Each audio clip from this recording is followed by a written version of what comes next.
Um bom domingo, queridos, um bom domingo a todos. Eu quero, nessa manhã, compartilhar com vocês a segunda palavra que eu gostaria que a igreja ouvisse. Hoje seria o tempo de nos reunirmos na EBD, na Escola Bíblica, né? Mas não tendo essa possibilidade, eu compartilho com vocês mais um texto lá de Abacuque. Estamos falando sobre o profeta Abacuque, a sua visão, aquilo que Deus falou na vida dele, através da vida dele ao povo de Israel. Abacuque capítulo 3, e no vídeo anterior eu falei sobre o versículo 16. Versículo 16, Abacuque nos ensinou sobre esperar em Deus. Esperar em Deus. E nós temos uma outra lição igualmente importante, dando sequência ao final do livro de Abacuque. A alegria. Então, hoje eu quero refletir com vocês sobre alegrar-se no Senhor. Mas antes de pensar a respeito disso, eu te faço uma pergunta. É possível estar alegre ou ainda ser alegre em momentos de dificuldade, em momentos de desemprego, em momentos de crise, em momentos de estar trancado em casa, em momentos de doença ou até em momento de luto? Será que é possível? Certa vez eu vi um pregador, não me lembro o nome dele, mas ele fez uma distinção entre alegria e felicidade. Eu achei muito interessante. Ele disse que a felicidade ela está condicionada ao que acontece na minha vida. Por exemplo, se eu ganho um presente, eu fico feliz. Se as coisas começam a dar erradas, eu fico triste. A alegria, segundo o entendimento daquele homem, era algo que não estava condicionado ao que acontece ao redor, mas era um jeito de viver. Algo que vinha de dentro, estava baseado na sua fé. Alegria é o poder de ser uma pessoa alegre mesmo em meio à tristeza. Como assim? Eu estou triste, não vou chorar porque eu sou alegre? Não. Mesmo no meio do luto e da tristeza, isso não muda quem eu sou. Eu sou alegre no Senhor. Essa é um pouquinho da verdade que o profeta Abacuque vai nos ensinar, né? A alegria não depende das circunstâncias. Então, em momentos difíceis, o profeta Abacuque nos ensina que nós podemos nos alegrar.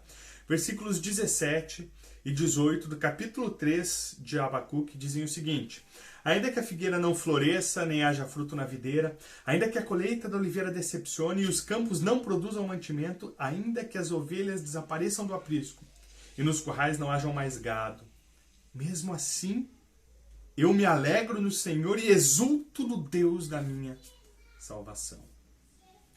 Podemos ver nesses versículos escritos pelo profeta alguns estágios da desolação que iria vir sobre ele na guerra. Ele está pensando no futuro.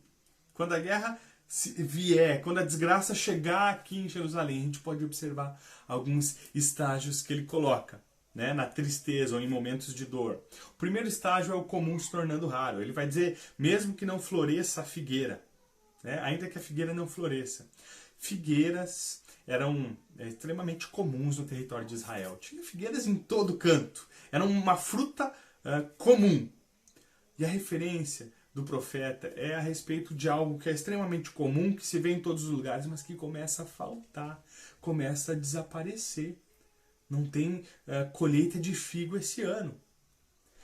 Bom, vamos tentar trazer para a nossa realidade, para o Brasil. O que é comum na mesa do brasileiro? Arroz e feijão. Né? E se nós pensamos aqui na nossa realidade, no interior de Domingos Martins, no Espírito Santo, o que é comum? Você sai por aí, você vê banana, pé de bananeira, né? A bananeira, pé de banana. Você vê café, né?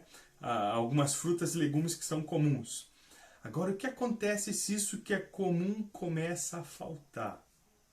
Se aquilo que você está acostumado a ver todos os dias, todo ano tem uma colheita, todo ano isso é fonte de sustento, mas quando isso começa a faltar?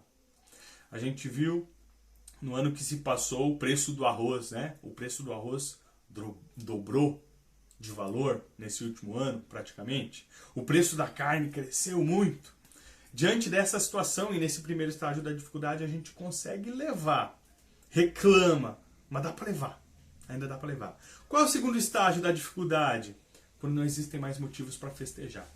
Abacuque vai falar, ainda que a figueira não floresça, nem havendo uvas nas videiras. Bom, a uva é a forma ou é a fruta usada para fazer o vinho. Né? E o vinho ele estava presente nas festas e nas celebrações dos povos antigos. Sempre havia vinho. As festas, as celebrações eram regadas a vinho. Então o que Abacuque nos diz? Ele não está dizendo apenas que se não tiver uvas ou se não tiver vinho, eu vou continuar alegre. Não é isso que ele está dizendo. Ele está dizendo que mesmo acabando os motivos para festejar, ainda assim ele estaria alegre. Olhando ao nosso redor, nós vemos os motivos de festa da nossa nação e do mundo acabarem. Não se pode mais sair, festejar. A Páscoa, na nossa região, provavelmente não poderemos celebrar como igreja, unidos. Mas ainda assim, Abacuque diz que iria se alegrar. Bom, mesmo quando os motivos de festa começam, ou melhor, acabam, se tornam raros, ainda assim a gente pode sobreviver. A gente consegue levar adiante. Terceiro estágio da dificuldade, quando o conforto vai embora. Quando o conforto vai embora, ele vai dizer, mesmo falhando a safra das azeitonas, ou a oliveira minta, né, algumas versões vão dizer. Oliveira também era comum em Israel. Né? E ela era usada principalmente para fazer o azeite, o óleo. Né? E esse azeite ele era usado para ungir pessoas, reis, sacerdotes eram ungidos. Né? Existiam alguns azeites que eram usados como medicina também. Né? Mas o azeite era usado na alimentação e também, um detalhe importante, ele era usado para iluminação à noite. Era a base da iluminação das casas dos povos antigos e especialmente de Israel durante a noite. E talvez aqui a gente comece a pensar naquilo que não é necessário, mas é um pouco de conforto. Né? Pensa na luz elétrica hoje. Bom, é possível viver sem ela? É possível. Mas vai faltar muito conforto para os dias de hoje. Né? Mas quando o conforto começa a acabar, a gente fica chateado. Não é legal, mas ainda dá para viver, a gente consegue continuar. A gente segue em frente, mesmo sem conforto. Mas aí entra o quarto estágio. E as coisas começam a se agravar, que é a fome. O profeta Abacuque vai dizer, não havendo produção de alimento nas lavouras. Um dos principais alimentos do povo de Israel, das lavouras do povo de Israel, era o trigo. O trigo era a base do pão. E o pão alimentava o mundo da época. E ainda alimenta boa parte do mundo hoje. Um alimento básico. Agora, o que acontece quando os campos não produzem o alimento básico da humanidade? A fome. A fome começa a apertar. E agora sim.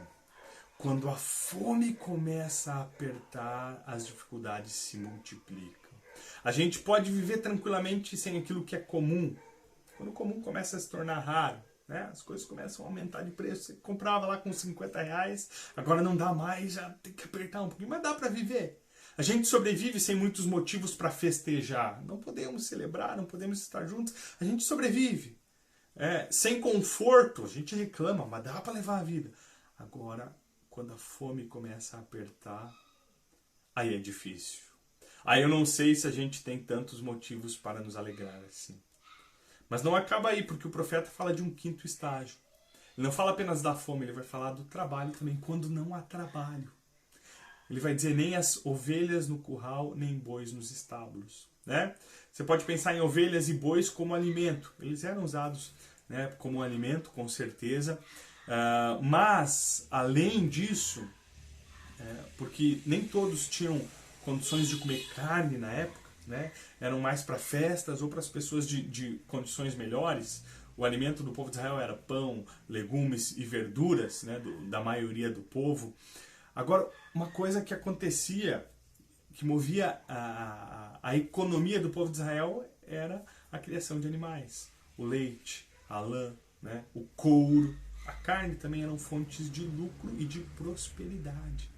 Né? E muitos que não tinham condições de comprar um animal, eles trabalhavam. Isso demandava mão de obra. E aqui, talvez o profeta esgota aquilo que seria a última alternativa. de trabalho dos israelitas. Olha, a lavoura já não está dando comida. E agora não tem mais trabalho porque está acabando as ovelhas e os bois. As ovelhas no curral, os bois nos estábulos.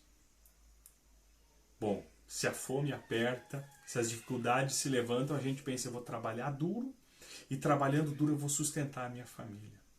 Mas e se nem trabalho tiver? E se nem mais condições de colocar o pão na mesa a gente tiver? Como podemos nos alegrar? Como assim se alegrar no Senhor? Como é possível? Quando aquilo que era comum passa a ser raro, quando não existem mais motivos para festejar, quando o conforto vai embora, quando a fome bate à porta de casa, quando o desemprego chega. E talvez a gente poderia colocar quando a doença vem sobre nossa vida, sobre nossos familiares. Como se alegrar?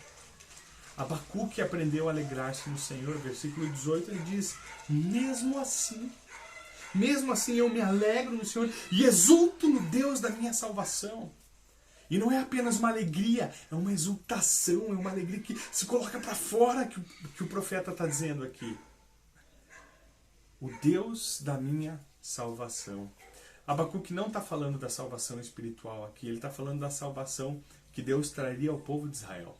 Porque depois da guerra, depois da desgraça, do domínio sobre as mãos do povo da Babilônia, que viria, Deus iria libertar o povo de Israel. Deus iria julgar a Babilônia. Essa era a profecia de Abacuque. Então ele estava feliz porque Deus iria agir. O profeta agora não estava olhando apenas para a desgraça que se aproximava. Ele estava olhando para o seu Deus, porque a mão do seu Deus estaria sobre a sua vida e sobre o seu povo no meio daquela desgraça. Se o profeta podia se alegrar no meio da maior dificuldade, porque seu Deus salvaria a sua nação, e estou falando aqui de salvação física, por que tantas vezes nós andamos sem alegria?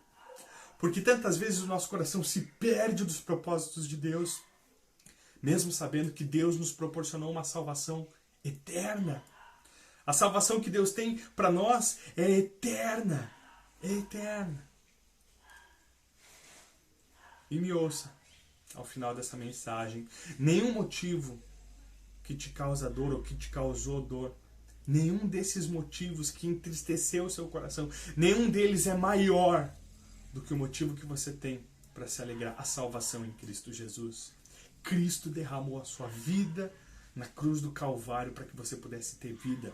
E essas tristezas e essas dores que nós estamos passando, talvez no último ano, ou talvez na sua vida, nos últimos anos, a dor da tragédia, a dor talvez da fome, a dor do desemprego, isso é passageiro. Isso tudo é passageiro. Isso não se compara àquilo que Deus tem preparado para nós. Olho nenhum viu e ouvido nenhum ouviu o que o Senhor tem preparado para aqueles que Ele ama, ou aqueles que amam ao Senhor. A alegria da salvação nunca irá terminar. E é por isso que você pode dizer, mesmo que eu estou passando por essa crise, eu tenho alegria no Senhor. Mesmo que as coisas estão difíceis aqui no meu lar, a minha alegria vem do meu Deus.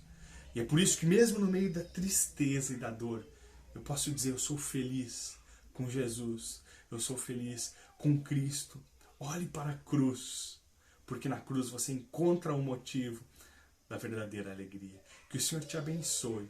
Mais uma vez eu te convido aí no seu lar. Se você está sozinho, ore.